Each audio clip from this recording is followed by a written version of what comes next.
This is the 24th century. A lot has changed in the past 300 years. People are no longer obsessed with the accumulation of things. We have eliminated hunger, want, the need for possessions. We've grown out of our infancy. It has never been about possessions. It's about power. I have a dream.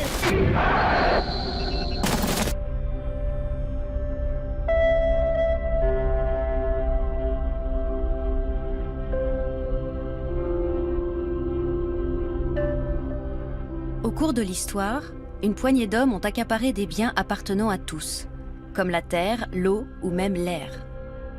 Pour eux, cette confiscation a été source de pouvoir. La majorité des hommes, eux, y ont perdu leurs droits légitimes sur les richesses naturelles. Nous sommes au XXIe siècle. L'argent a disparu et les ressources appartiennent à la collectivité. L'ère nouvelle a commencé il y a 300 ans, à votre époque, au début du XXIe siècle. Tout est parti d'une idée si simple que peu de gens l'ont comprise, l'idée d'un revenu de base inconditionnel. Now imagine a world with peace, love, harmony, and where you're paid for just being alive. This is a crazy idea. So just so this is clear, because I want people to understand this idea, right? The idea is that the government writes people a check for, say, $20,000 a year because you're an American citizen. Rich or poor, everyone gets a check, and that's on top of any salary you may earn.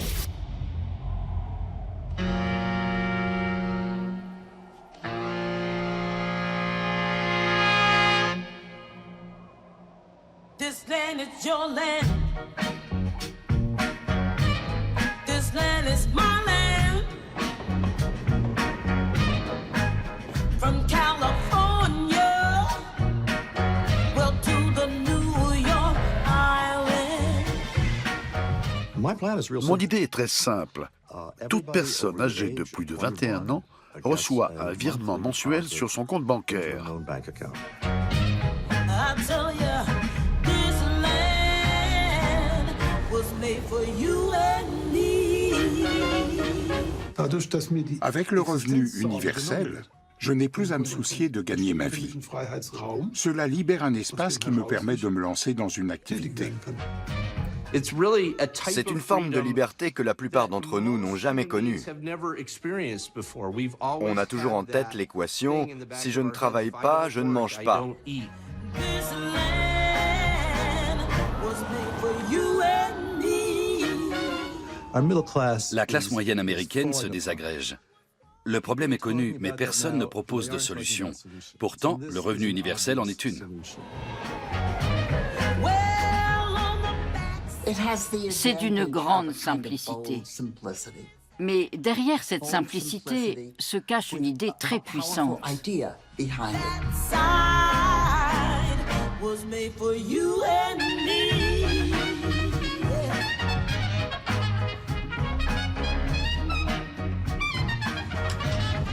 Bonjour, billet s'il vous plaît. Tenez. Merci. Bon voyage. Merci. L'innovation, c'est tout simplement le nom qu'on donne au phénomène qui consiste à penser autrement ce qui est advenu. Götz Werner est le fondateur de la première chaîne européenne de droguerie. Au début du XXIe siècle, c'est l'un des rares à penser la séparation du travail et du revenu. Il faut penser autrement, et non se contenter d'améliorer ce qu'on a. Henry Ford disait, si on avait demandé aux gens ce dont ils avaient besoin pour se déplacer plus vite, ils auraient répondu, un cheval plus résistant, plus rapide et qui mange moins. Jamais personne n'aurait pensé à un véhicule automobile.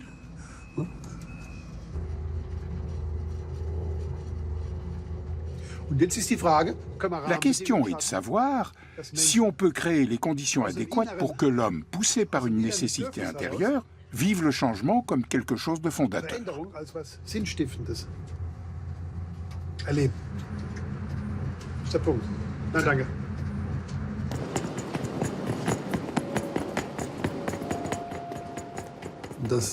On s'aperçoit qu'avec le revenu universel, on pose une question de civilisation. Donc il faut du temps pour que cette question arrive à la conscience et qu'une réponse émerge.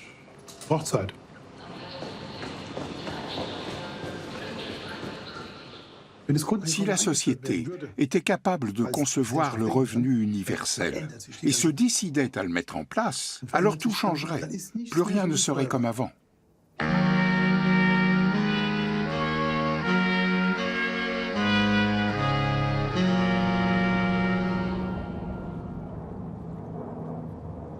Les appellations ne manquent pas pour désigner une même idée.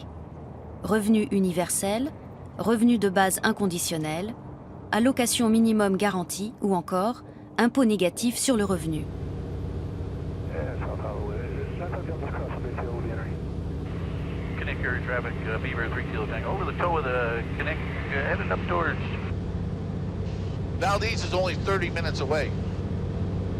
Le revenu de base inconditionnel peut être mis en place progressivement. C'est un avantage, comme on le voit en Alaska à la fin du XXe siècle.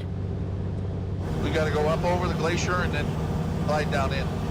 That's where the pipeline from Prudhoe Bay ends. Right, exactly.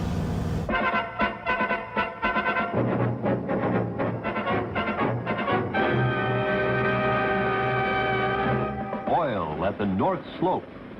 Oil at Alaska's North Slope at Prudhoe Bay. A lot of it. Possibly the biggest discovery in history. En 1969, l'industrie pétrolière a fait un premier versement de 900 millions de dollars à l'Alaska, après avoir découvert du pétrole à Prudhoe Bay, à l'extrême nord de l'État. Ce premier paiement a été un choc. L'Alaska était un État assez pauvre à l'époque. Il vivait de la pêche, de quelques mines et d'un peu de tourisme, mais dans l'ensemble, les budgets étaient très réduits. Alaska's experiencing a money boom. Cash generated by Alaskan oil is expected to produce tens of billions of dollars. This puts Alaska in the enviable position of deciding how to spend all this money, and there's no shortage of ideas. It doesn't matter what they're going to spend it on, they're going to find something. Perhaps exploration of outer space. Buying a football team, which might be an interesting thing. I think we should save some of it and give some of it back to the people. Il y a eu un grand débat civique sur ce qu'il convenait de faire de tout cet argent. Il y avait des besoins dans les écoles, les bibliothèques, les hôpitaux, les ponts et chaussées, mais les citoyens avaient conscience que le gisement de pétrole de Prudhoe Bay était limité et qu'un jour il serait à sec et ne rapporterait plus d'argent. Pour cette raison, le gouverneur en place, Jay Hammond, et un groupe de députés ont proposé de créer un compte d'épargne qu'on a appelé le Fonds permanent de l'Alaska.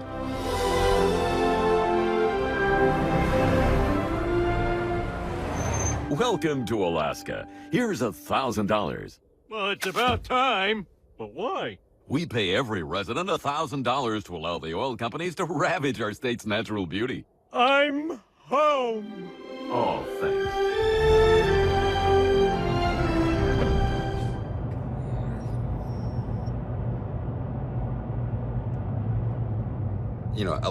L'Alaska est un endroit à part. Certains Américains pensent même que c'est un pays étranger. C'est vrai que c'est spécial.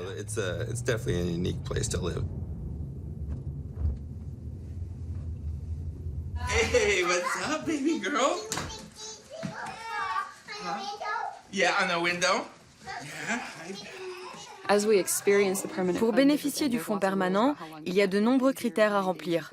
Il faut résider dans l'État depuis un certain temps, ne pas s'absenter plus de tant de jours par an, ne pas être étudiant ni militaire, etc. Il faut déposer son dossier de candidature chaque année en mars. On remplit un questionnaire pour prouver qu'on réside en Alaska. Si on oublie de déposer son dossier à temps, on ne perçoit rien cette année-là. Or, une année, Nathan a oublié. Je m'en souviens bien parce que cette année-là, le gouvernement a annoncé un bonus. Le dividende était de près de $3 000 et Nathan avait oublié de déposer son dossier. Chaque année, en septembre ou en octobre, on annonce le montant du dividende annuel au cours d'une grande conférence, parce que le montant change tous les ans. The 2014 dividend will be distributed to Alaskans beginning October 2nd. That's when the checks will be directly deposited or mailed to those who chose that option. So with that, I'll speak for another half hour before announcing the amount. Commissioner Rodell, the envelope, please. And it's kind of unusual. This year there are 3 seals on the back. I'm not sure why, but let's get to this. So Alaskans' 2014 dividend amount is $1,884. Les sociétés pétrolières exploitent nos ressources. Ça me paraît bien que l'Alaska en profite. Si j'ai bien compris, les dividendes sont une partie des bénéfices tirés des placements. Une moitié de ces bénéfices est réinvestie et l'autre moitié est répartie entre tous les résidents. My turn? Okay, thanks, Lizzie. Oh man, you got some big muscles, man. Nous sommes 4 dans la famille et chacun de nous touche des dividendes. Nous plaçons ceux des enfants sur un compte d'épargne pour financer leurs études. Enfin, j'espère qu'ils l'utiliseront bien pour cela. En tout cas, c'est comme ça qu'on le voit, nous. Ça représente une somme d'argent importante qu'ils n'auraient pas sans cela. Si ça continue comme ça, nos enfants appartiendront à la classe moyenne supérieure. Mais la situation peut changer et je ne tiens pas spécialement à ce qu'ils aient une meilleure vie que nous. S'ils ont la même vie que nous, ce sera déjà bien.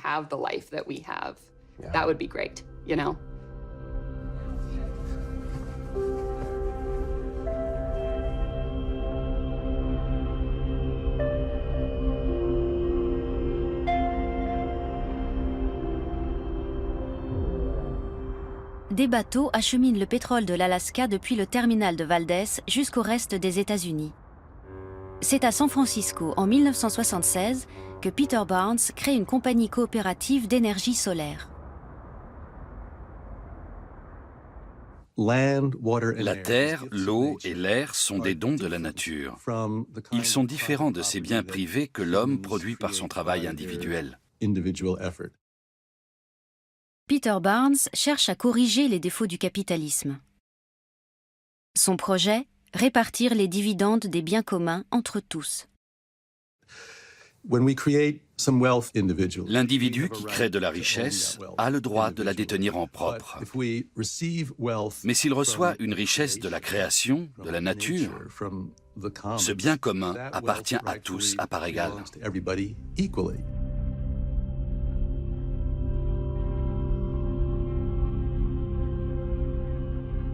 On peut très bien appliquer le modèle de l'Alaska à l'ensemble des États-Unis. On ne prendra pas comme source de financement les revenus du pétrole, mais les revenus tirés d'autres biens communs qui appartiennent à tous et qu'on ne facture pas à leur juste valeur à l'heure actuelle.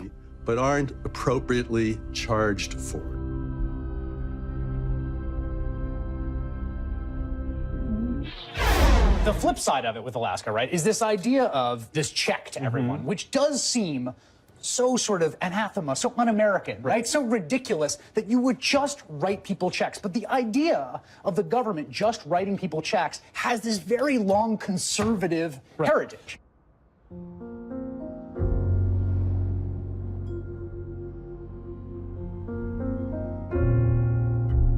Le revenu universel a des partisans et des détracteurs dans les deux camps politiques. À gauche, il est vu par certains comme un moyen de libérer l'homme de l'esclavage du salariat. Mais beaucoup de syndicats y sont hostiles, car la séparation du travail et du revenu remet leur existence en cause.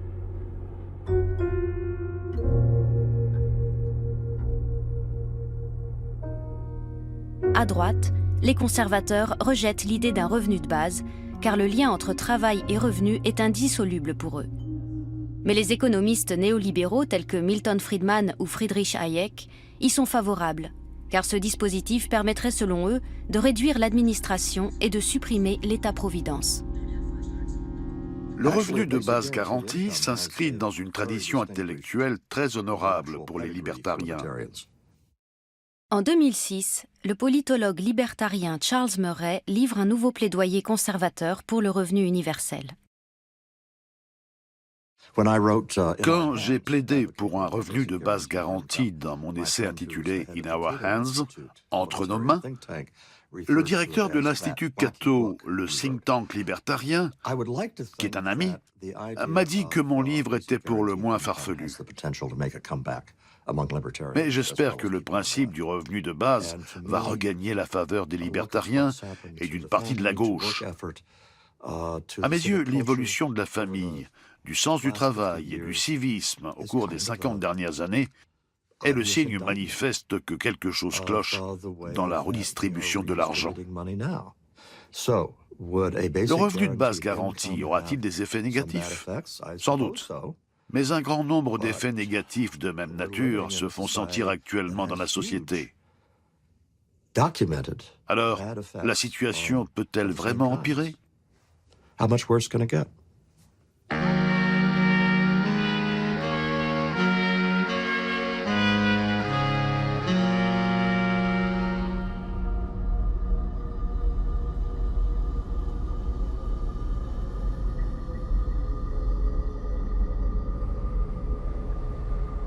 Au moment où l'Alaska crée son fonds permanent avec l'argent du pétrole, le Canada lance une grande expérience sociale baptisée Mincom.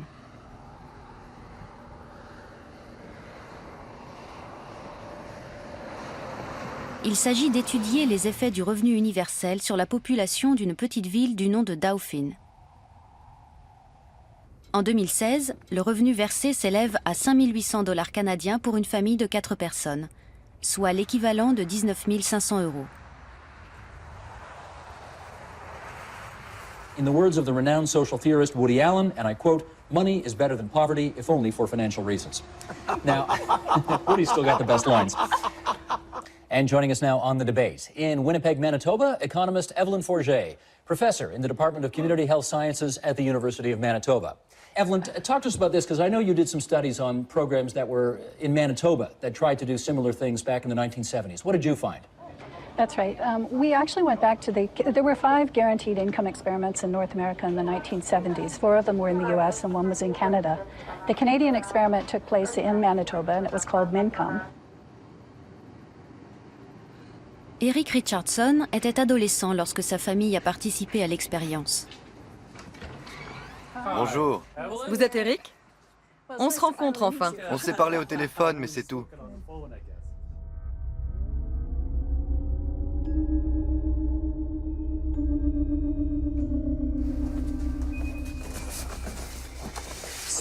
Les chercheurs ont recueilli toutes sortes de données sur les familles participant à l'expérience. Voici une enquête sur les habitudes de vie. Quelles sont vos activités et celles de vos enfants? Fréquentez-vous l'église, un club, une loge? Avec qui entretenez-vous des relations sociales? Diriez-vous que la plupart de vos collègues ou clients sont très aimables, moyennement aimables, peu aimables, pas aimables du tout? Ça donne une bonne idée de l'ambiance dans la localité.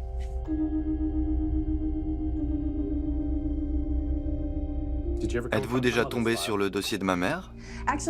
Les données sont rendues anonymes. C'est une mesure de protection de la vie privée qui est prévue par la loi. Les familles ont un numéro d'identification. Donc, en théorie, je pourrais trouver le dossier de votre mère, mais en fait, je ne suis jamais tombée dessus. Il faut savoir qu'il y a 1800 dossiers en tout. Le mystère restera donc entier.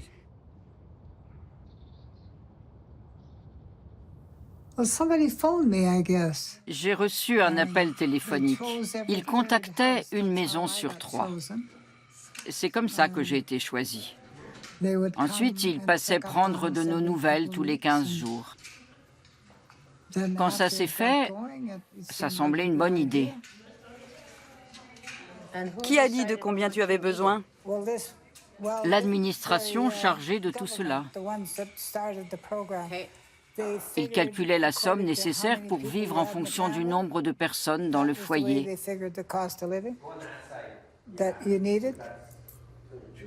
Ça a duré combien de temps? De 74 à 78. Tout le monde trouvait que cette aide était une bonne chose. Tout le monde en était satisfait. Mais ils ont arrêté de la verser sous prétexte qu'il n'y avait plus assez d'argent. Je crois qu'il y a eu un changement de politique à Ottawa. L'administration fédérale ne s'est plus entendue avec la province pour continuer.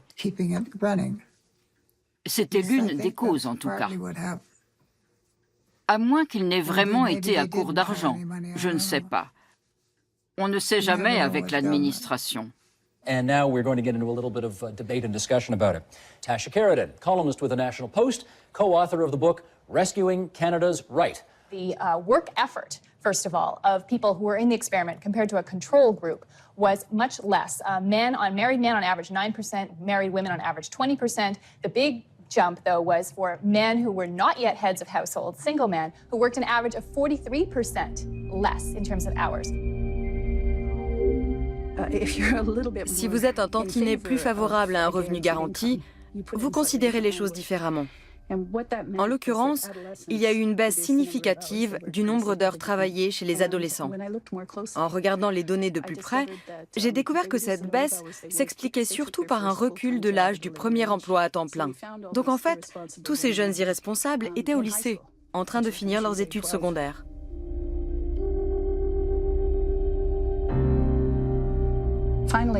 En 1978, on a dit aux chercheurs d'archiver les données et on a arrêté l'expérience sans publier de rapport.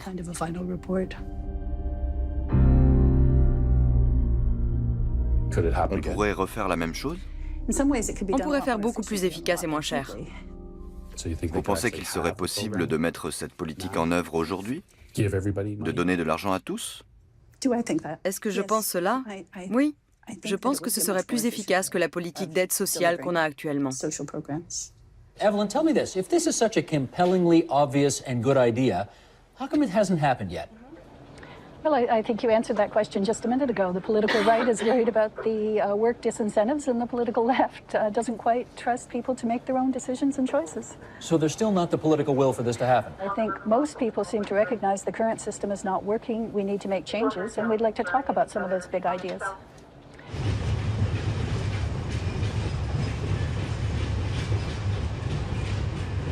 Au XXe siècle, 4 expériences de revenu universel sont menées aux États-Unis.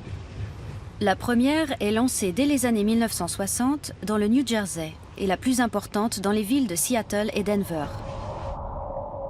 À l'arrivée de Ronald Reagan à la Maison-Blanche en 1981, ces expériences sont toutes abandonnées. Aucun bilan n'est publié. Mais qu'est-ce qui a poussé les États-Unis à se lancer dans ces expérimentations ?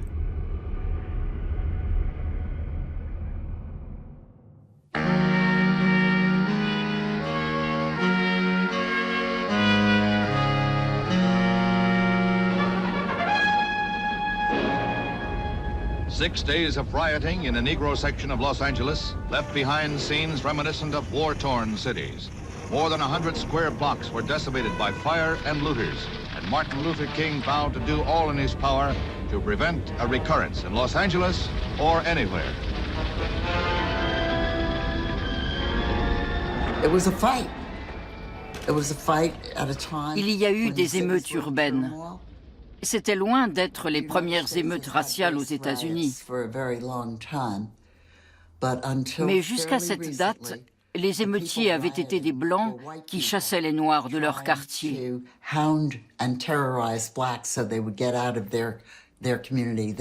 C'était la première fois que des émeutiers noirs se battaient pour avoir une place dans la société américaine.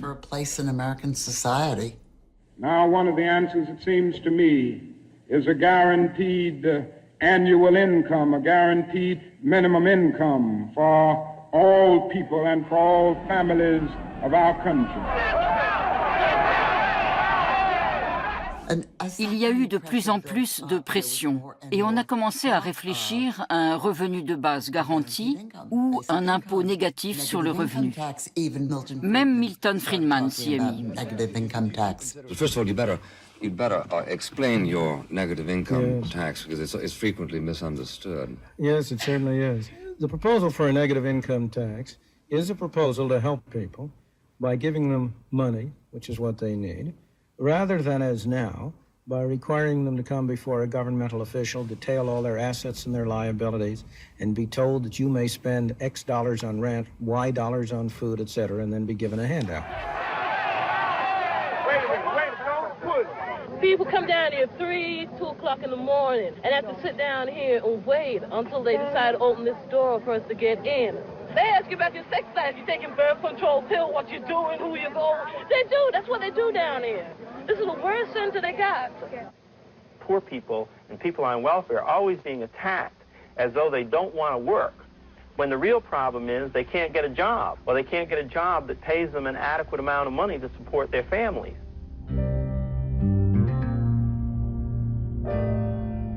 En 1967, le président américain Lyndon Johnson charge une commission composée d'économistes, de syndicalistes et de dirigeants d'entreprises de réfléchir à un dispositif de maintien du revenu. Après 2 années de travaux, la commission recommande la mise en place d'un revenu de base inconditionnel. It probably carries with it a rather radical redefinition of work, and with automation and cybernation with us now, we will probably have to do that in our society anyway. In general terms, how much should the guarantee? Well, it would depend on the size of the family. I would think of a floor of $4,000. 3, 2, 1, 0. $4 000 en 1967 équivalent à 26 000 € en 2016.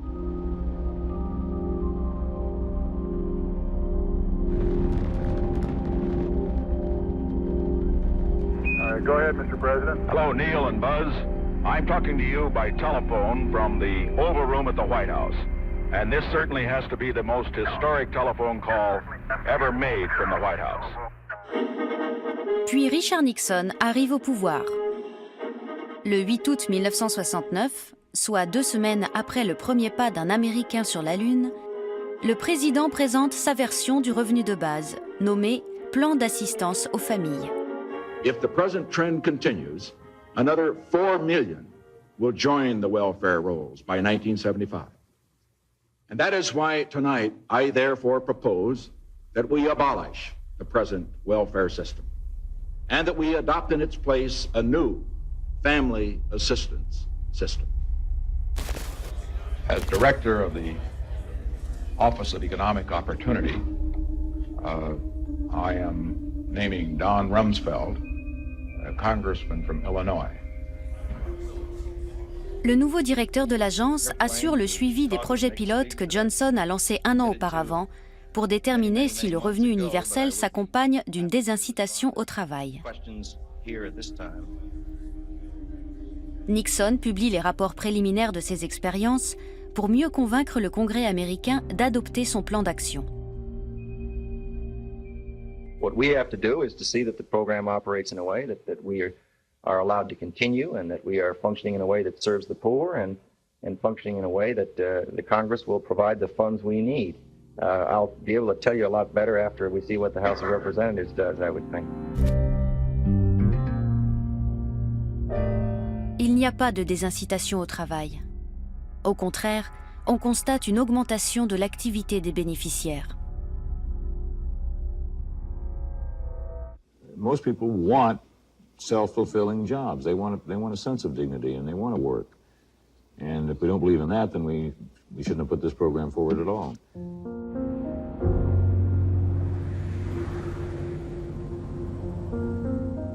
Le 16 avril 1970, la Chambre des représentants adopte le plan d'assistance aux familles défendu par Nixon, à 243 voix pour et 155 contre. Le texte doit encore passer devant le Sénat américain. Mais un vent contraire se lève. Un certain Ronald Reagan, alors gouverneur de Californie, est très hostile au projet et refuse son soutien à Nixon. Le texte reste bloqué au Sénat.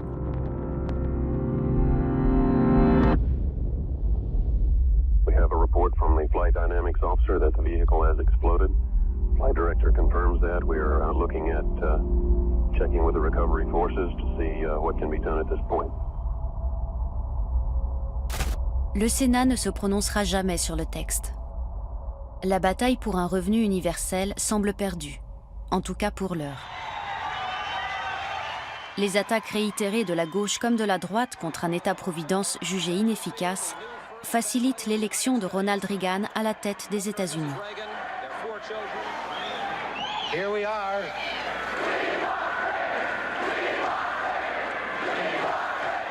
Thank you very much.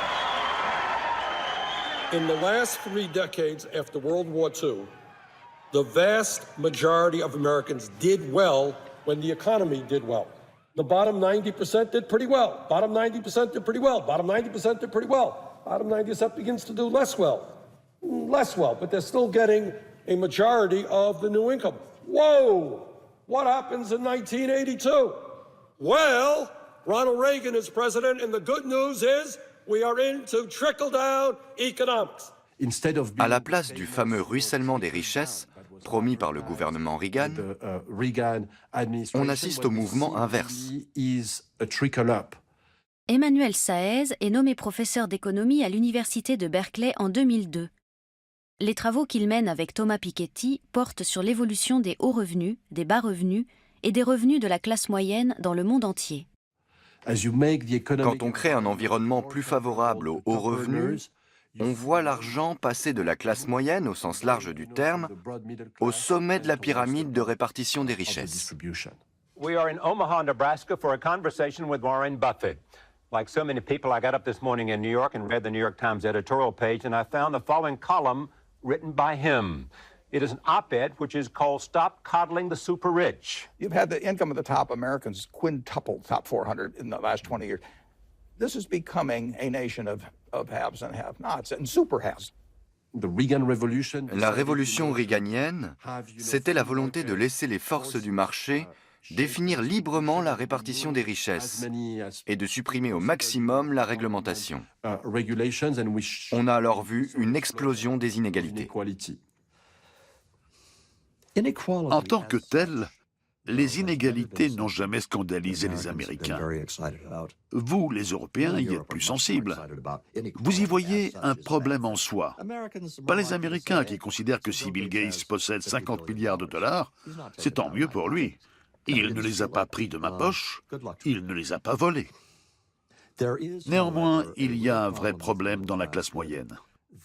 Si on travaille dur et qu'on respecte les règles, on est censé avancer. On est censé s'enrichir et avoir de meilleures conditions de vie. Nos enfants sont censés avoir de meilleures chances dans la vie. Or, la stagnation des salaires a sapé tout cela. On ne parle pas seulement des personnes les plus défavorisées, mais de l'immense majorité de la population.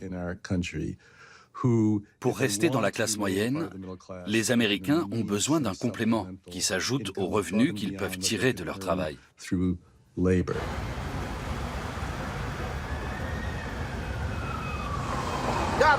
Dieu bénisse l'Amérique et New York. J'aime cette ville. New York est devenue une ville où il y a deux groupes de population.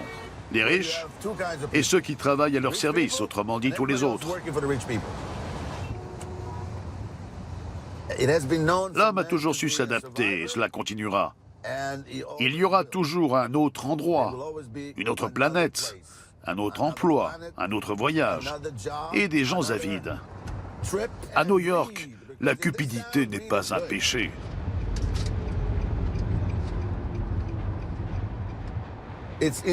C'est inévitable. C'est la loi du plus fort. Les meilleurs l'emportent et les autres n'ont qu'à suivre. C'est la base de l'économie.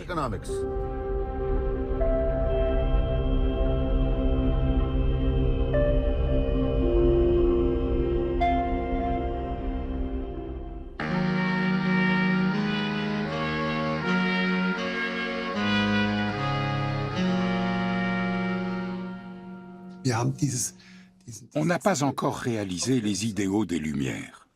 La liberté ne se réalisera pour les individus qu'avec le revenu universel. L'égalité n'est pas atteinte non plus. Je ne reconnais pas à autrui, à part égale, la capacité de ne pas faire de pires choix que les miens. Je ne lui fais pas confiance. Ich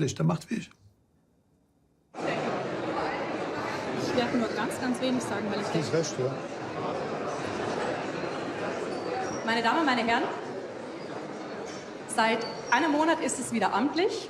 Die Drogeriemarktkette DM wurde zum zweiten Mal in Folge zum attraktivsten Arbeitgeber in Deutschland gewählt. Und es ist uns heute eine ganz besondere Ehre, den Gründer der Drogeriemarktkette DM, Herrn Werner, bei uns begrüßen zu dürfen. Ich freue mich sehr auf Ihren Vortrag. Wenn man seine Arbeit liebt, bleibt man den Rest seines Lebens arbeitslos. Arbeit können Sie nicht bezahlen. Und gehen Sie mal die ganzen Tätigkeiten durch. Wie wollen Sie einen Professor bezahlen? Ne? Abgesehen davon, dass sowieso zu wenig ist, aber wie wollen Sie Frau Merkel bezahlen? Meinen Sie, die wird eindeutig besser in der Ukraine-Krise, wenn Sie deren Bonus ausloben?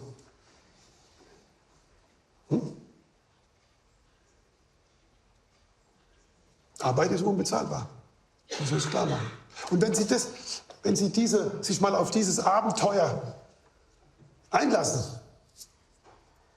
und sagen, die Erde ist keine Scheibe mehr, sondern die Erde ist rund, dann werden Sie feststellen, haben Sie mehr Möglichkeiten. Und dann haben Sie wirklich aus dem tiefsten Innern Arbeit und Einkommen getrennt. Und dann wird es klar, ja logisch, wenn ich der Bewerberin kein Einkommen offeriere, dass sie es sich leisten kann, bei der M zu arbeiten, dann kann sie auch nicht anfangen zu arbeiten. Was sie dann fertig bringt an Leistung, das ist eine Frage, wie wir zusammenarbeiten. Habe ich die Freiheit, Nein zu sagen? Und wodurch wird mir die Freiheit, Nein zu sagen, verwehrt? Ja, weil ich auf den Arbeitsplatz angewiesen bin. Und jetzt stellen Sie sich mal vor, das wäre so. Jeder von Ihnen hätte ein bedingungsloses Grundeinkommen, von dem er bescheiden, aber menschenwürdig leben kann. Und jetzt schauen Sie mal nach rechts in die Reihe, schauen nach links in die Reihe und fragen sich, ob der oder die da überhaupt dann da säße. Ob der oder die auch so lange da schon säße. Ja, das ist die Frage, die man stellen muss. Das hat was mit Freiheit zu tun. Und wenn man eben so ein bedingungsloses Grundeinkommen hat, was einem niemand nehmen kann, dann muss man sich fragen, will ich das wirklich? Also Jean-Jacques Rousseau, der sagte mal, Freiheit ist nicht tun und lassen zu können, was man will, sondern Freiheit ist die Möglichkeit, nicht tun zu müssen, was man soll. Das ist der Punkt.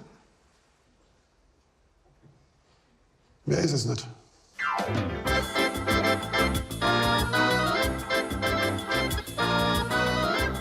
Howdy.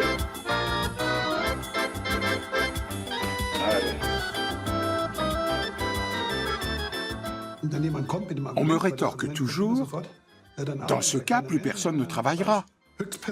Mais je pose alors une question très personnelle. Qu'est-ce que tu ferais, toi, avec un revenu de base? 99,99% des gens me répondent en gonflant leur poitrine « Ah, moi, je sais ce qui compte dans la vie. Je continuerai à travailler, naturellement. » Mais tous les autres sont des fainéants. Ils passeront leur journée dans un hamac.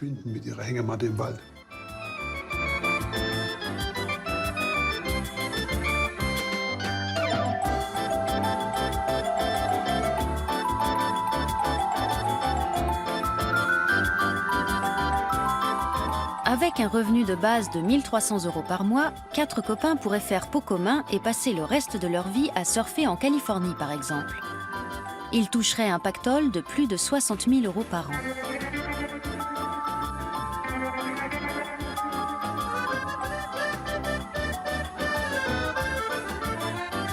Et vous, que feriez-vous si vous touchiez le gros lot ?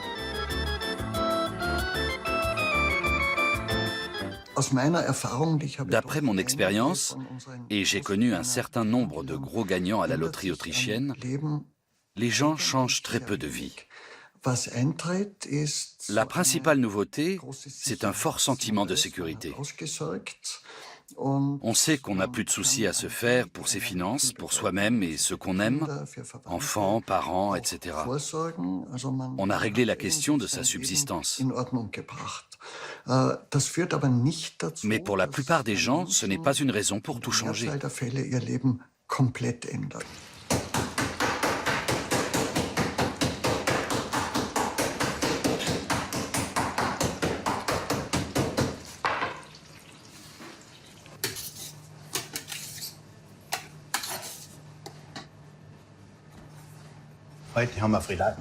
Aujourd'hui, on a un consommé Célestine, une salade mixte et des paupiètes de veau servies avec de la purée et des petits légumes. Le menu du midi est à 11,90 €. Je n'aurais jamais cru toucher le gros lot. Au début, ça fait un choc. Que vais-je faire maintenant? Je vais avoir 3 000 € par mois. Je vais pouvoir rembourser mon emprunt. incroyable. Je suis allé prier, j'ai remercié le bon Dieu. Je n'arrivais pas à y croire. Le gros lot m'a apporté une chose, la tranquillité d'esprit. Je travaille sans me faire de soucis, comme je l'entends, sans pression. Je me lève le matin sans me demander comment je vais payer les salaires à la fin du mois. J'espère que les affaires vont continuer de marcher et que le chiffre d'affaires va se maintenir.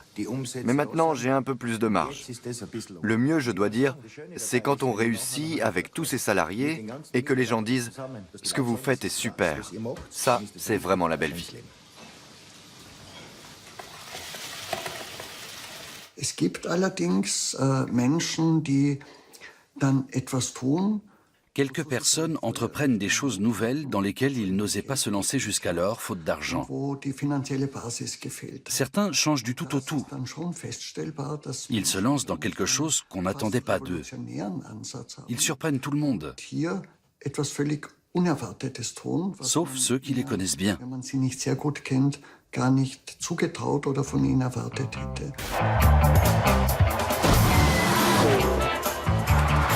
Les gagnants au loto sont le sujet de plusieurs études scientifiques. The application of this scientific knowledge has a direct bearing on the everyday life and habits of the average man. La conclusion étonnante de ces études, c'est que les personnes qui remportent un gros lot équivalent à 4 500 € mensuels à vie ne cessent pas pour autant de travailler. Bien au contraire. La sécurité apportée par ce revenu garanti permet à la plupart d'entre elles de réaliser un rêve et de créer une entreprise.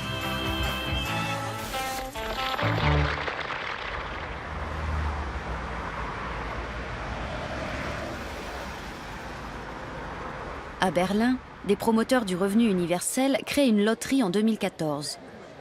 En jeu, un revenu de 1 000 € par mois pendant 1 an.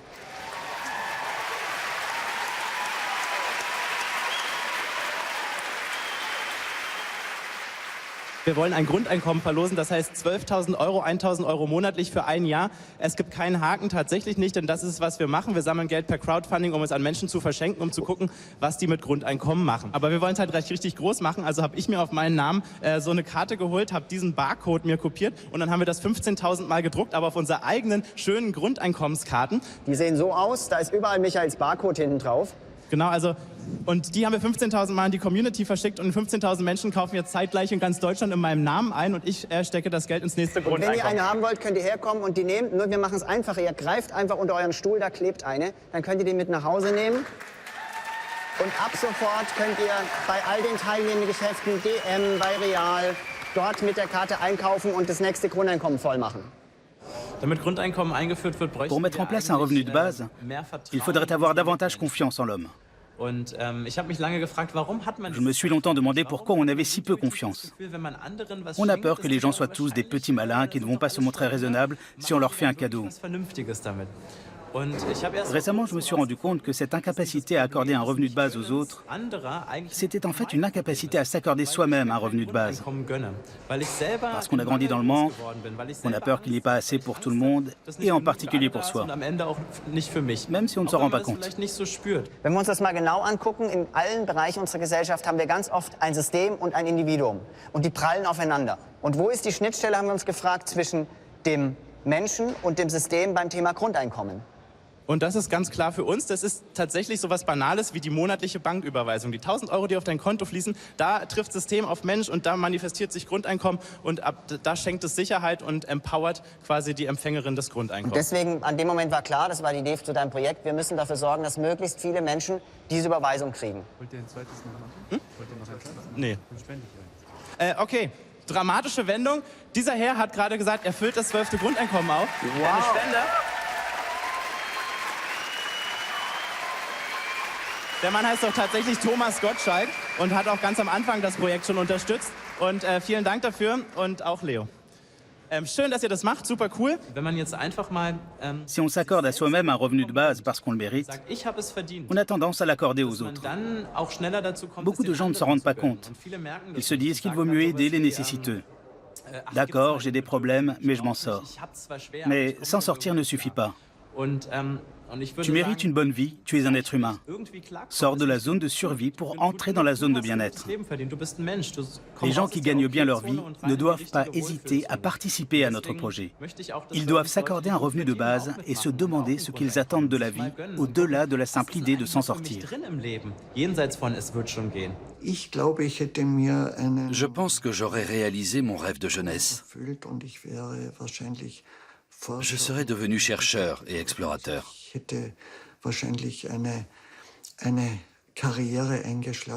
J'aurais sans doute fait des études de sciences naturelles et je serais parti en expédition.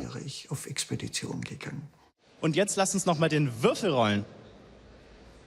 Und damit kriegen wir die Gewinnziffer. Vorne ist sowieso eine 1, andere Losnummern haben wir nicht. Für das 11. Grundeinkommen. Eine 5. Herzliche Gratulation. Bordermax hat gewonnen. Und er möchte mit Grundeinkommen mehr Zeit verschenken und mehr ökologisch einkaufen. Dabei wünsche ich dir viel Erfolg, Bordermax. Du kriegst ab Juni dein Grundeinkommen aufs Konto.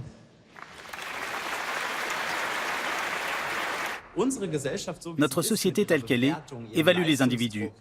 Elle exige qu'ils soient performants et qu'ils se conforment à la norme. Mais c'est justement ce qui les pousse à la paresse. Quand je regarde des enfants jouer, je les vois tous courir jusqu'à en perdre haleine. Il n'y a pas d'enfants paresseux. La paresse est un comportement acquis. À nous d'agir sur les champs politiques pour changer la société, pour changer le système qui agit sur les gens. Ce sont les institutions qui ont rendu l'homme fainéant. On ne peut pas lui reprocher de l'être comme si c'était sa faute. Avec le système actuel, nous sommes confrontés à d'immenses problèmes en tout genre que l'introduction d'un revenu de base garanti résoudrait en grande partie. Peu m'importe qu'une poignée de surfeurs californiens vivent à mes dépens. Je peux me le permettre et cela ne m'empêche pas de penser qu'un revenu de base garanti est la voie à suivre.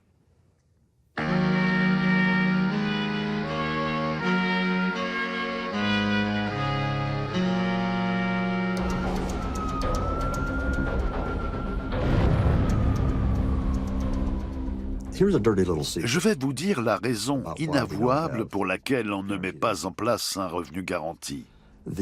C'est parce que les élites se sentent très supérieures aux gens ordinaires. Elles se disent « Nous connaissons les besoins des camionneurs et des ouvriers mieux qu'eux-mêmes. Si on se contente de leur donner de l'argent, ils vont faire des bêtises avec. »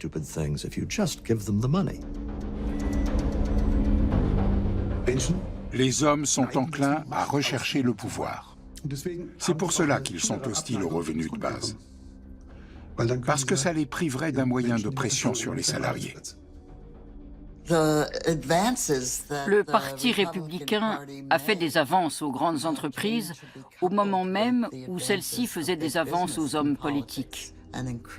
Résultat, au cours des 50 dernières années, les États-Unis ont été dominés par cette alliance entre les républicains et les grandes entreprises.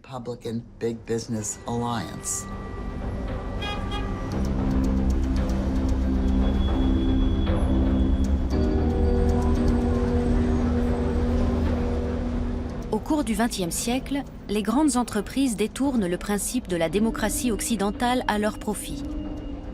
Elles n'ont plus besoin de citoyens éclairés, mais de consommateurs.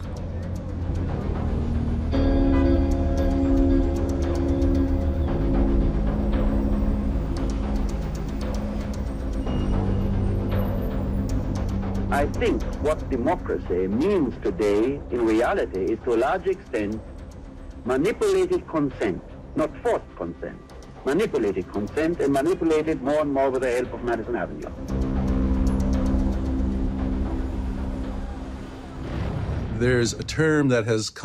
Depuis quelques années, les entreprises se livrent à ce qu'on appelle la course à la rente. Elles envoient des cohortes de lobbyistes à Washington et dans les capitales de chaque État américain et font toutes sortes de dons aux partis politiques. Pourquoi ? Pour protéger leur secteur d'activité, pour augmenter leur prix de vente et bénéficier d'une rente payée par les consommateurs qui achètent leurs produits. C'est particulièrement vrai dans le secteur pharmaceutique et dans l'édition de logiciels, qui profitent de la protection de la propriété intellectuelle pour facturer un prix de vente très supérieur au coût de revient de leurs produits. Nous ne faisons pas payer aux banques le droit d'utiliser notre système financier pour leur propre usage. Au contraire, même, on les subventionne. Et quand elles font faillite, on les rend floues. The Walton family is the wealthiest family in America. Does anybody on the panel think that they need significant welfare help? And yet it turns out that they are the largest recipient of welfare in America. Because when you pay workers starvation wages, which is what Walmart does, how do the workers at Walmart or McDonald's or Burger King survive? Well, they get Medicaid for their kids and for themselves. They get food stamps. They live in government-sponsored affordable housing. So I start off with my question to Dr. Winship, and we'll go down the line. Do you think the Walton family, worth $100 billion, is in need of welfare from the middle class of this country? So I would not use the word welfare. I think it's stigmatizing. You think their workers, in large numbers, should have to get Medicaid or food stamps? What I think is that Walmart has the low prices, which... Please answer my question. So I'm sorry, repeat the question for me. The question is, does anybody think it makes moral or economic sense that one family, the Walton family, owns more wealth than the bottom 40% of the American people?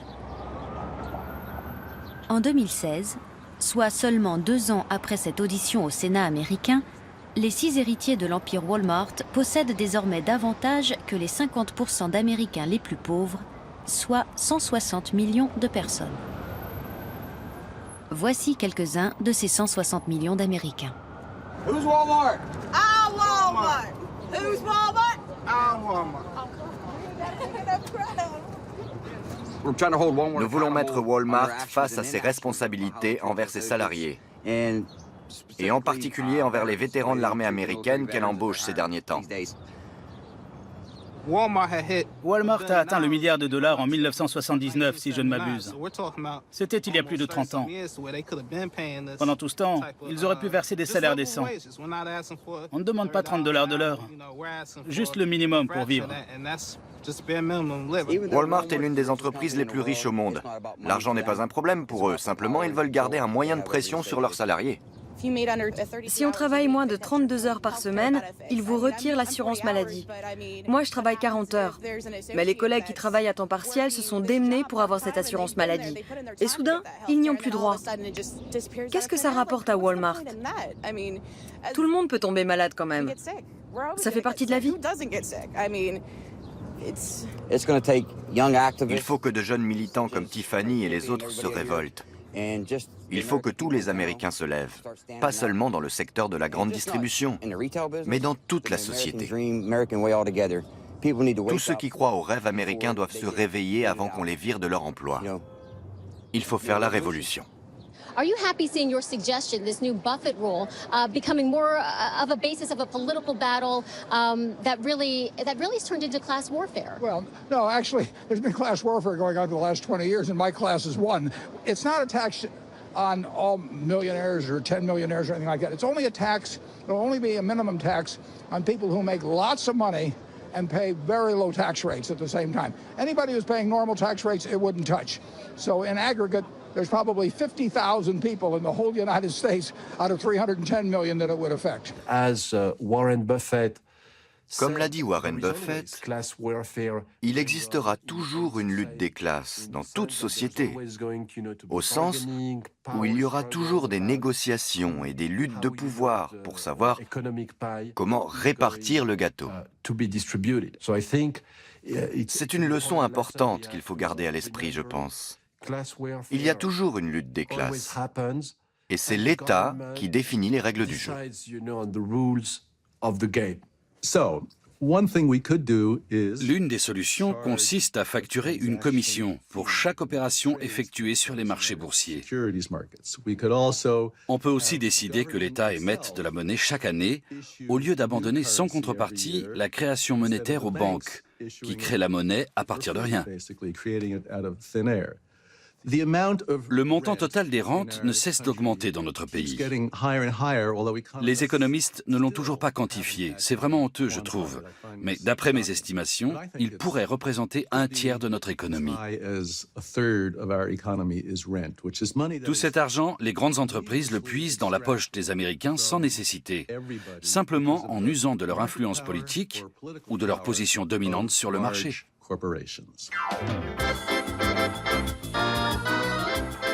La course à la rente diminue l'efficacité économique. Elle a réduit le revenu total américain de 45%, d'après une étude publiée dans les années 1980.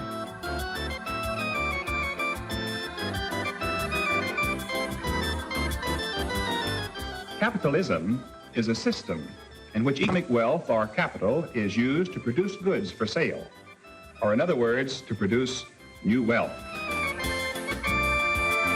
It seems that our national wealth is very widely distributed. Thomas Piketty et Emmanuel Saez montrent que les inégalités de revenus sont largement dues à la course à la rente entre les riches.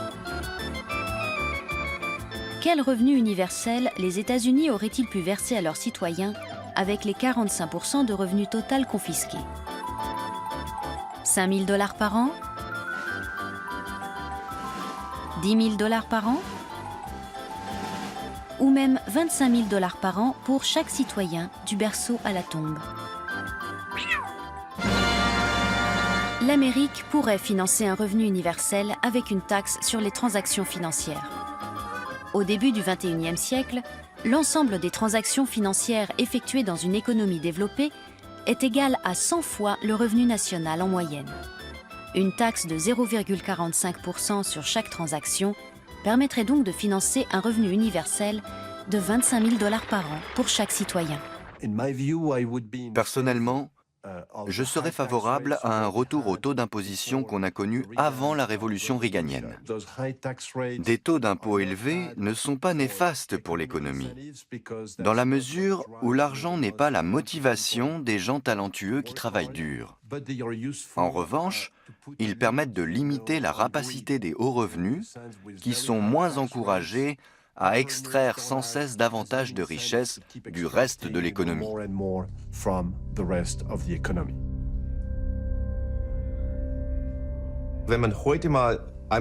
Si on fait un rapide calcul, l'économie américaine peut tout à fait dégager 1 000 $ par mois pour chaque citoyen. Albert Wenger travaille à Union Square Ventures. Il a obtenu un master d'économie avec mention à Harvard et un doctorat d'informatique au célèbre MIT. La question n'est pas la taille de l'économie, mais le principe même de la redistribution des richesses. Le revenu de base est une forme de redistribution directe. Au lieu de donner des bons alimentaires, on donne directement de l'argent. Just last year, total federal and state spending on means-tested programs came in at more than $1 trillion. How much is that in practical terms? For that amount of money, you could give every poor American a check for $22,000. L'économie peut-elle produire cette somme? La réponse est oui. L'État est-il chargé de redistribuer les richesses? Oui. Il faut simplement accepter que ce soit l'une de ses fonctions centrales. On peut tout à fait financer un revenu de base. L'argent ne manque pas. Daniel Henny est un chef d'entreprise suisse. En 2006, il crée Initiative Grundeinkommen, un mouvement qui milite pour la mise en place d'un revenu de base en Suisse et en Allemagne. L'argent est là. Un point essentiel, c'est qu'aujourd'hui, on a déjà tous un revenu de base. Simplement, il n'est pas inconditionnel. Ceux qui disent qu'on ne peut pas financer un revenu inconditionnel seraient plus honnêtes s'ils disaient « Je n'ai pas envie que les gens puissent décider par eux-mêmes et qu'on n'ait plus de moyens de pression sur eux. » Voilà pour la question du financement. Bien sûr qu'on peut financer un revenu inconditionnel.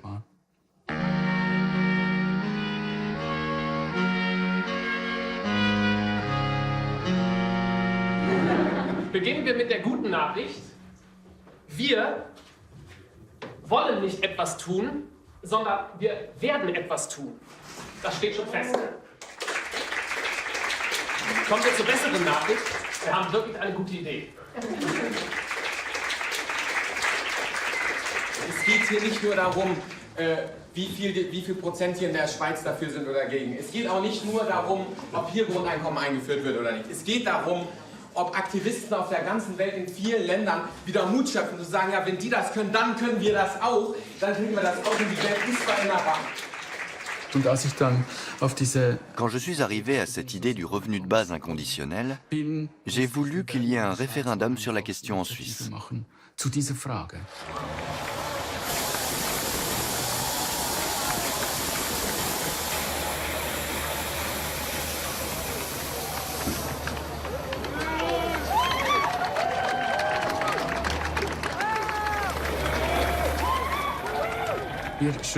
Devant le siège du gouvernement suisse sur la place fédérale, à Berne, on a déposé une pièce de 5 centimes symbolique pour chaque habitant de la Suisse. Ça faisait 8 millions de pièces de 5 centimes, soit 400 000 francs suisses. Une particularité du système politique helvétique a aidé à promouvoir l'idée du revenu inconditionnel parmi la population. C'est la démocratie directe, qui permet aux Suisses de s'exprimer directement sur tous les sujets d'intérêt public. Toute la nation a pris part au débat sur le revenu inconditionnel. Il n'a pas été réservé à une élite.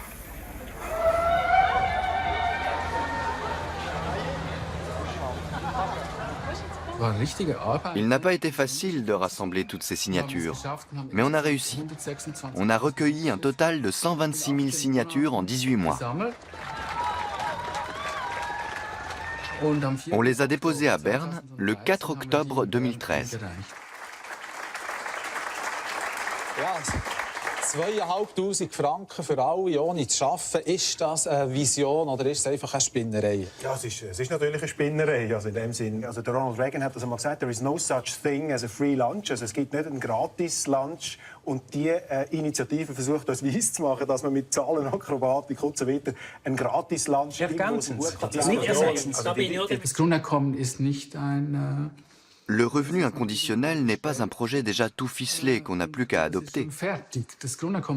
C'est à nous de le définir.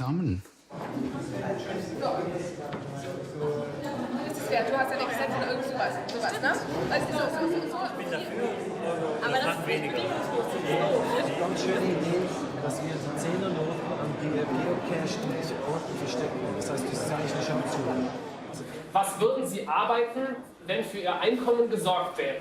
Diese Frage, diese kleine Frage, wird die größte Frage der Welt. Wenn heute gesagt hat, werdet ihr wohl ein gutes Abstimmungsergebnis machen. Das ist ein Missverständnis. Die Frage ist, wird das Schweizer Volk ein gutes Abstimmungsergebnis machen? Und wir helfen nur dabei und hoffen und zeigen, dass die Schweiz Sinnlichkeit hat.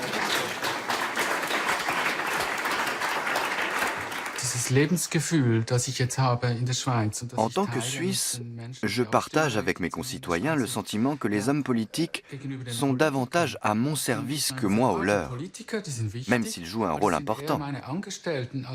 Il ne me viendrait jamais à l'idée de les solliciter, par exemple. C'est toujours le peuple qui a le dernier mot, par le biais du référendum. Ça nous donne une toute autre culture politique.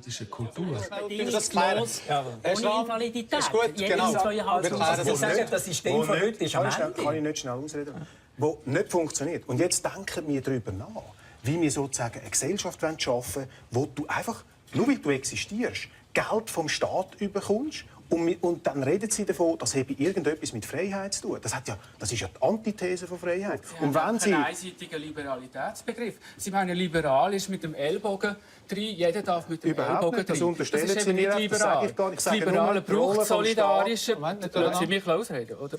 Ja, jetzt ist dran. Ich tue schon schauen, jetzt seid ihr dran. Il est évident qu'en introduisant un revenu de base inconditionnel, on redistribue le pouvoir. Au début, on se dit que ça redistribue la richesse. Mais cet aspect est en fait secondaire. L'aspect primordial, c'est la redistribution du pouvoir. On donne plus de pouvoir aux individus. En ce sens, c'est une avancée de la démocratie. C'est l'étape suivante, en tout cas en Suisse. En Allemagne, ce sont les dirigeants politiques qui décident tout.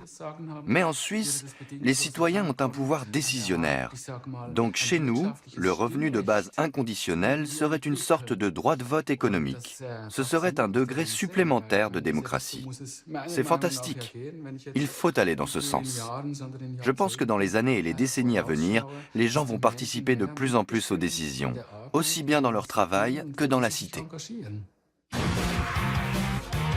That very idea may soon become a reality in Switzerland. That's exactly the proposal up for vote in Switzerland. It's an idea that has quietly migrated from Switzerland to our own shores.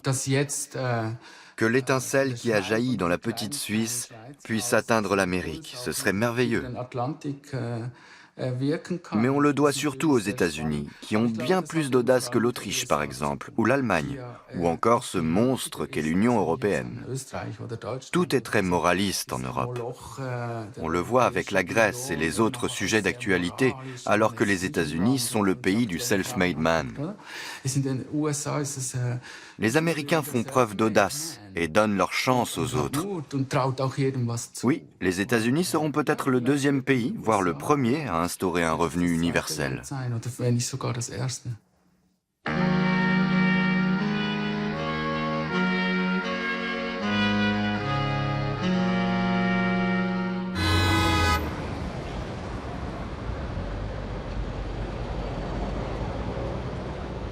Quel sera le premier pays à introduire un revenu universel?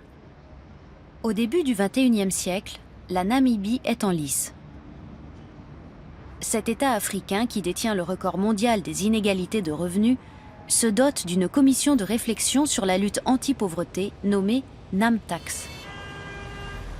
Comme la commission instituée par le président américain Lyndon Johnson dans les années 1960, la NamTax recommande la mise en place d'un revenu universel. Cette recommandation reste lettre morte. Mais en 2008, l'évêque de l'église luthérienne de Namibie, Zephania Kamita, la reprend à son compte et lance une expérience de revenu de base dans le village d'Ojivero. La Namibie est un pays riche, tout le monde le reconnaît. En 2015, le nouveau président de la Namibie nomme Zephania Kamita ministre de la Protection sociale et de l'éradication de la pauvreté. Donc, permettons à tous les Namibiens, pas seulement à quelques-uns, de profiter de la richesse du pays.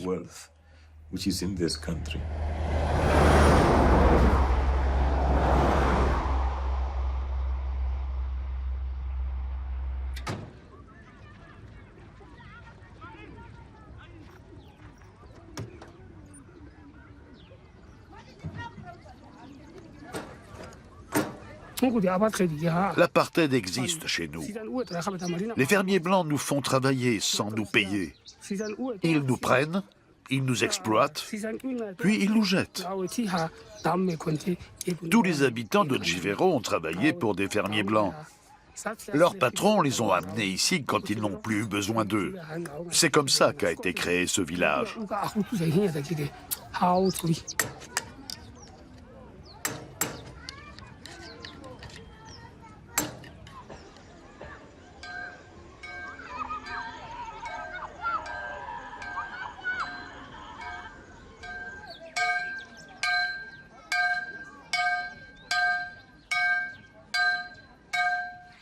Quand on a touché notre première allocation, on s'est réunis autour de l'arbre.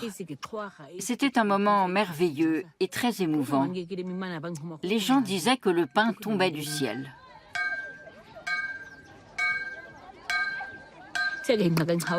On s'est rassemblés autour de l'arbre et on a prié.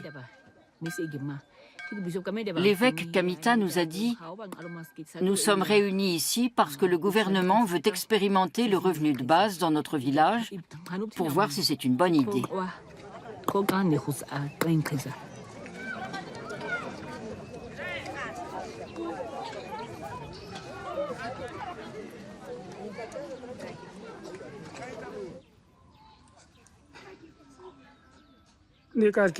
On touche notre revenu de base avec cette carte.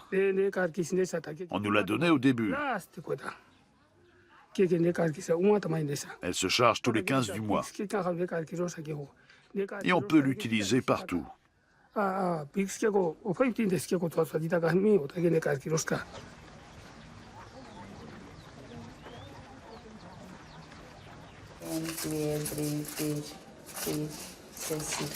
Kargistis.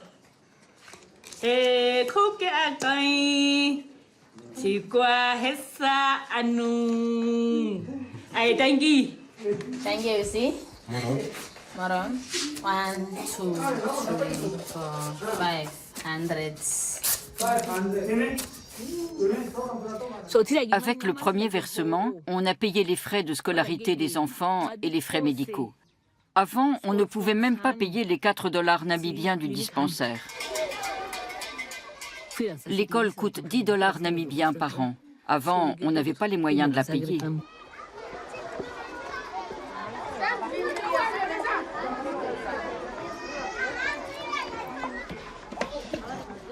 Le revenu de base existe depuis plusieurs années à Otjivero.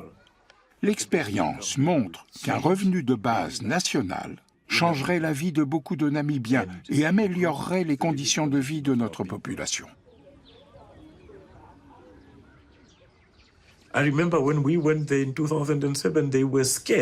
Quand on est allé là-bas en 2007, les gens avaient peur de nous rencontrer.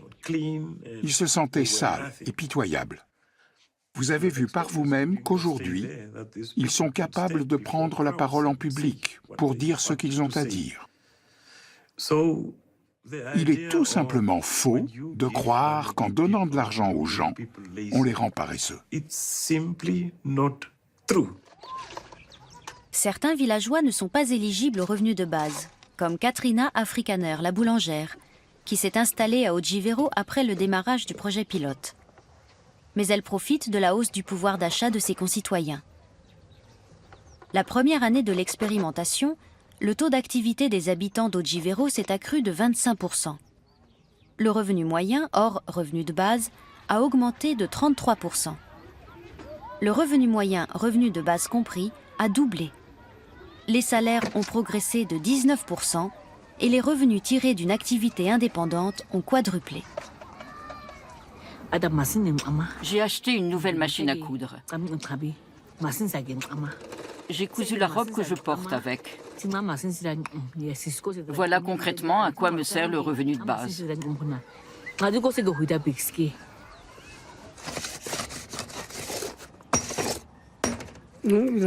J'ai utilisé l'argent pour me lancer dans la fabrication de briques. Et j'en ai fabriqué des tonnes.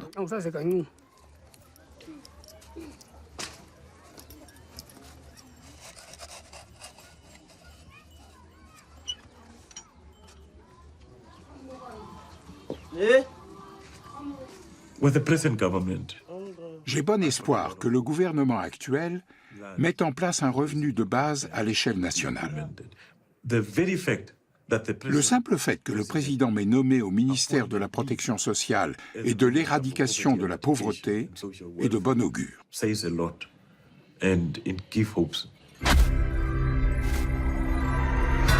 Come, let's travel into the future. What will we see? In the next half-century, people will see as well as hear around the world.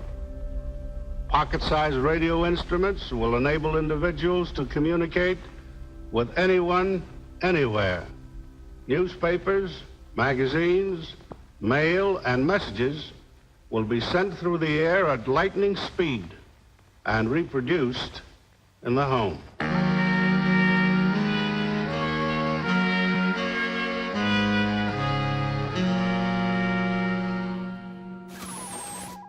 Au début du XXIe siècle, le débat autour du revenu universel se vide de substance, car l'humanité entame un tournant majeur de son histoire. L'homme a déjà connu une révolution comparable il y a 10 000 ans, au néolithique. De chasseur-cueilleur, il est devenu sédentaire. La propriété privée est apparue, et ça a été la fin d'une société d'abondance, la fin d'un paradis. Or, voici qu'au XXIe siècle, l'homme se dote de technologies d'une telle puissance qu'il peut envisager un retour vers ce paradis. Les machines effectuent désormais tout le travail. Il ne reste que 2 questions. À qui appartiennent les ressources? Et à qui appartiennent les machines? IBM machines can do the work, so that people have time to think That's what they're best at. Machines should work. People should think. Machines should work. People should think. Machines should work. People should think. Le grand problème qu'on ne sait pas résoudre et qu'on n'arrive même pas tellement à concevoir, c'est le remplacement des hommes par les ordinateurs et les robots. Ce phénomène va se produire à très grande échelle et sans comparaison qualitative avec ce que l'humanité a déjà connu. On ne parle pas de la destruction de certains emplois non qualifiés, mais de celle d'emplois de col blanc réservés jusqu'à présent aux diplômés de l'enseignement supérieur. Les ordinateurs vont être capables de faire mieux qu'eux. There, miss, you see the heterodynes are feeding back into the stimulus reaction activators, causing non-snaps of the motor control resistor units. From now on, I don't think there'll be the slightest trouble with your robot. Every day, in our homes and offices, as well as in our motor cars, hundreds of these little robots are doing more things for us than we realize. La science-fiction a forgé notre représentation mentale des robots. Marshall Brain s'est intéressé au problème de la destruction des emplois par les machines. C'est ainsi qu'il est arrivé à l'idée du revenu universel. R2-D2 est un robot et Z6PO un robot humanoïde. Voilà l'image qu'on se fait des robots, ceux de la guerre des étoiles. Or, les robots qu'on utilise au quotidien sont très différents. Ce sont les DAB, les distributeurs automatiques d'argent par exemple. Ces robots nous évitent d'aller à un comptoir de banque pour retirer des espèces. Il y a aussi les pompes automatiques à essence ou encore les caisses automatiques de supermarché. Un graphique très intéressant montre la croissance du PIB américain. Elle est constante. Le graphique montre la part de la croissance du PIB qui revient au travail, c'est-à-dire aux individus qui proposent leur travail, et la part qui revient au capital, c'est-à-dire aux individus qui proposent leur argent. Les courbes affichent une croissance parallèle pendant un bon moment, et brusquement, il y a une dizaine d'années, il y a une rupture. La part qui revient au travail stagne, et c'est le capital qui absorbe toute la croissance économique. Autrement dit, on voit déjà l'effet de la technologie sur le marché du travail.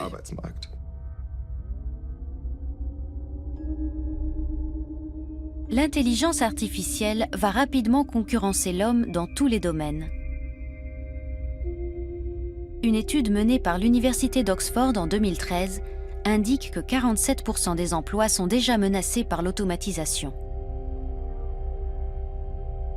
Et effectivement, d'innombrables emplois vont disparaître au cours des 20 années qui suivent.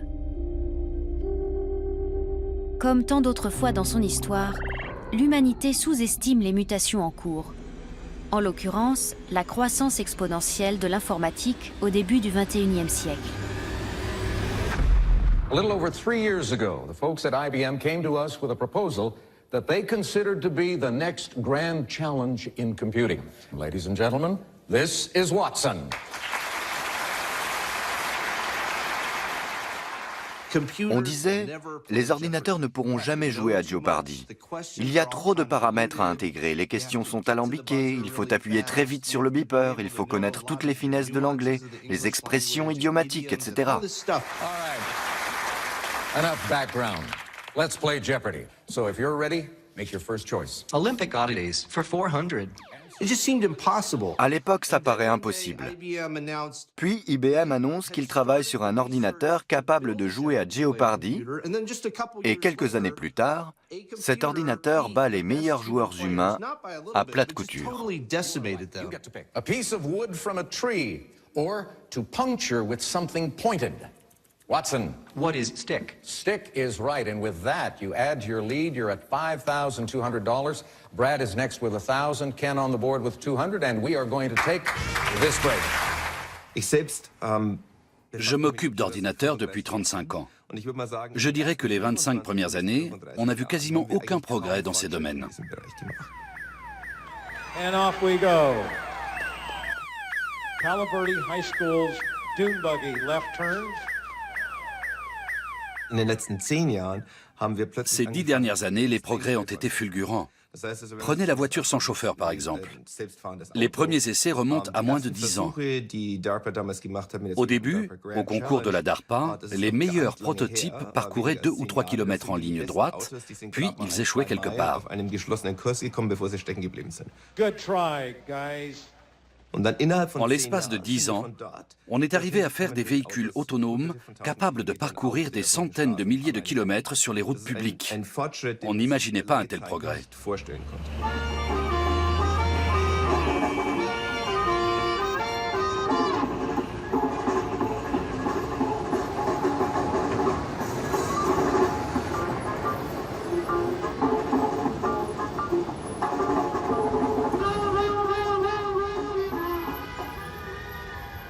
D'après vous, quand pourra-t-on se passer de chauffeur de taxi à New York?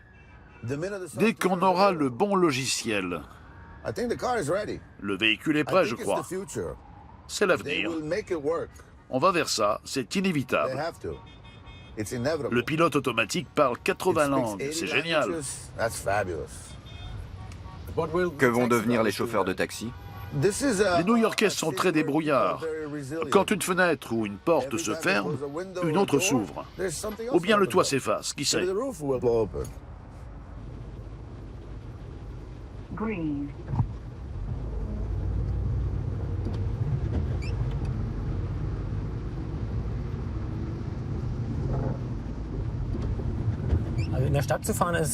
Rouler en ville reste assez compliqué.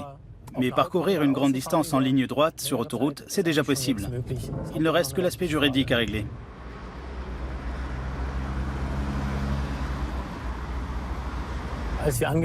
Quand on s'est mis à circuler en véhicule autonome, beaucoup de gens étaient étonnés. Ils nous disaient qu'ils aimaient conduire et qu'ils ne voulaient pas renoncer à ce plaisir. Mais les choses commencent à changer. Les gens voient désormais l'intérêt des véhicules autonomes, notamment quand on leur dit qu'ils pourront se faire ramener chez eux après une soirée bien arrosée, par exemple. Le niveau d'acceptation a considérablement augmenté. Les chauffeurs-livreurs, les chauffeurs de taxi et les conducteurs de poids lourds représentent peut-être 3 millions de personnes aux États-Unis. Ces emplois feront partie des premiers détruits. Ensuite, on imagine des destructions d'emplois dans le secteur du bâtiment, surtout avec l'arrivée des systèmes visuels. On peut imaginer des robots couvreurs et des robots maçons dans un proche avenir. Ce ne sont pas des emplois nécessitant de grandes capacités intellectuelles, donc ils seront facilement automatisés. Même si ça paraît étonnant, des robots ayant des capacités intellectuelles comme Watson pourraient trouver beaucoup d'applications dans la médecine, le droit, la comptabilité analytique, etc. Ces secteurs-là aussi seront touchés par l'automatisation. On verra aussi une destruction d'emplois très qualifiés auxquels on ne songe pas forcément, mais qui peuvent en fait être accomplis par des robots comme Watson.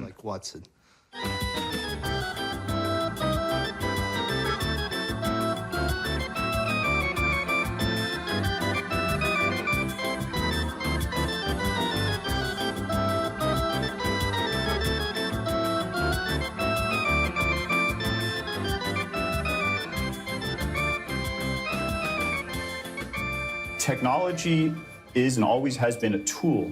We have more powerful tools now than ever before, which means we have more power to determine what our future is going to be. And we should never forget that ultimately the choice is in our hands, and it's going to be in the choice of the politicians and the people who elect them and the people who influence them, many of them at Davos this week. So let's just remember that ultimately it's our choice, not something that happens to us externally.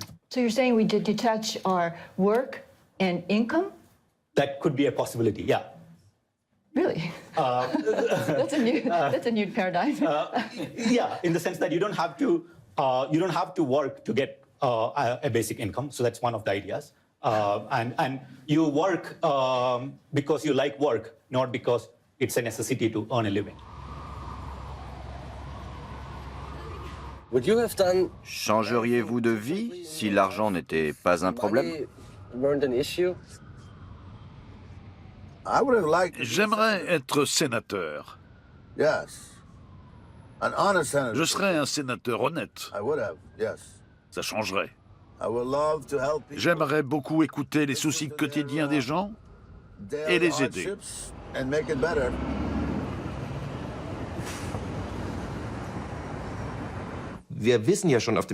Nous avons déjà vu avec Internet que quand on supprime la motivation financière, l'altruisme s'exprime soudain. Si on avait dit il y a 20 ans qu'il existerait un jour une encyclopédie géante rédigée par des bénévoles, personne n'y aurait cru.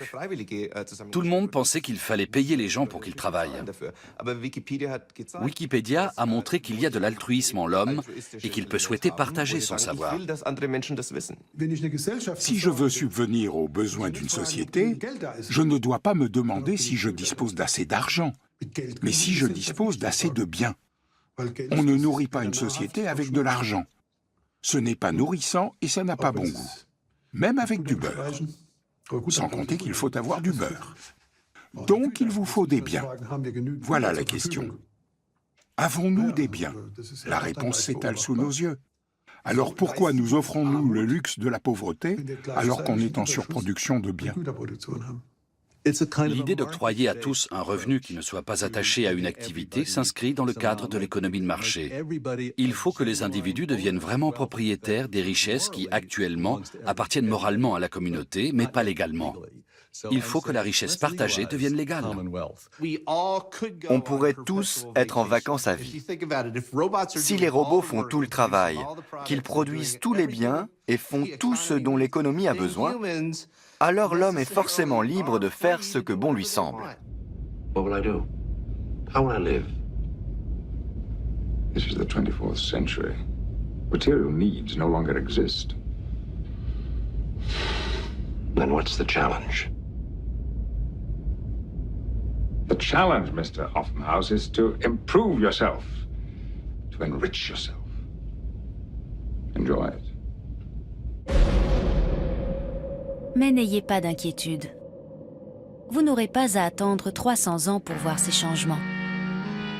L'avenir est déjà là.